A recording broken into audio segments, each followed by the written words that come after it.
Man, we had a total lockdown, you know, from a mental standpoint today. Really tightening up kind of what we want to do, what we want to accomplish, how we want to come out the gate for the first game, kind of the tone that we want to set, you know, coming out. I think the tone that we set tomorrow will be the tone that we'll carry throughout the course of the season. So it's important for us to come out and set a good tone from the beginning. Melo, how do you balance the fun part of being with a new team and a new start with the serious part, with what your goals still are in the NBA? What's that? How do you view that balance? Well, I think the fun part is knowing what our goals are, and that's what makes it fun. That's what makes the game fun. That's what makes us excited. That's what gets us motivated, because we know the talent level that we have on this team. And we're excited to get it going and get it, get the season, going not preseason, but regular season, and see what this journey, brings us with a lot of hard work, with a lot of commitment. So I think the fun part is knowing, what our goals are. Do you sense yourself being a rallying cry for teammates tomorrow night? A rallying cry? Maybe after the game, but not during the game.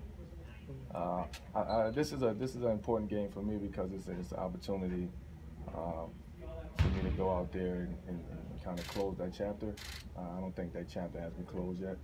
I think tomorrow, with me running out on the court in a different uniform, kind of closes that New York chapter for me. What do you recall the first time faced the Nuggets? Was it odd or? I was fortunate in Denver when I left, because it was lockout, and then I didn't have to go there until about a year and a half after that. So everything kind of died down a little bit in Denver, so I had some time to, for things to kind of blow over. As accomplished as you are, do you look at this season that you need to prove something to people, that you're going to show them? Because you took a lot of hits in New York for different things. Yeah, no, I don't. I'm not out to prove anything. I'm out to win. At this point, this is about winning.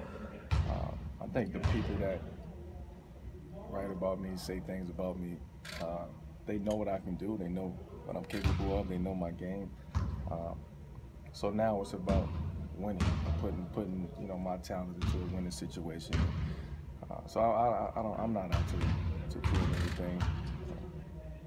I like to win. I like to have fun, but I'm not out to prove anything.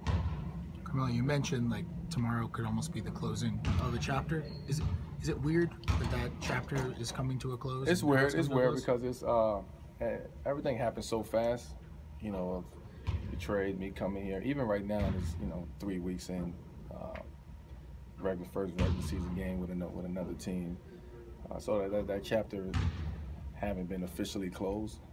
If that makes any sense, I think tomorrow really closes that chapter and really allow myself and really allow the Knicks organization to just move on and kind of close the chapters for both parties. What was your reaction when you saw the Thunder schedule, whenever it was, and you're like, oh man, first game's against the Knicks? No, it was, oh man, first game was against the Thunder, because I was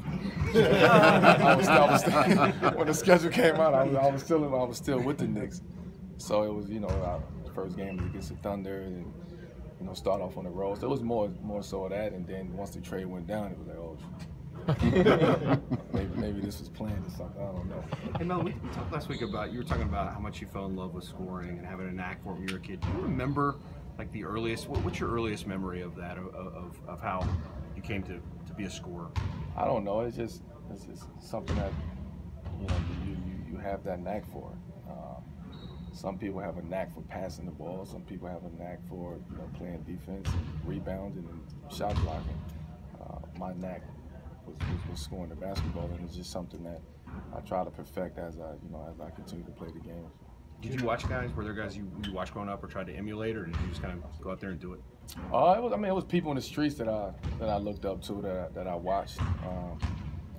I didn't really start getting into like watching NBA games until later, when I got a little bit older. It was more college. I was watching more college than anything.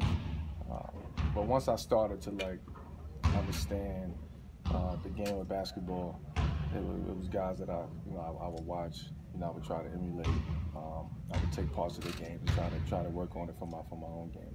Was there a court or a playground or a gym that stands out in your mind as kind of when you really started to fall in love with the game? No, I mean just the court that was in my neighborhood, just going out there every day after school in the summertime, just playing. It wasn't no age limit. Outside in the streets, you get picked, and you gotta hold your own to earn your stripes. Anybody else? New York ain't got no questions? Tomorrow?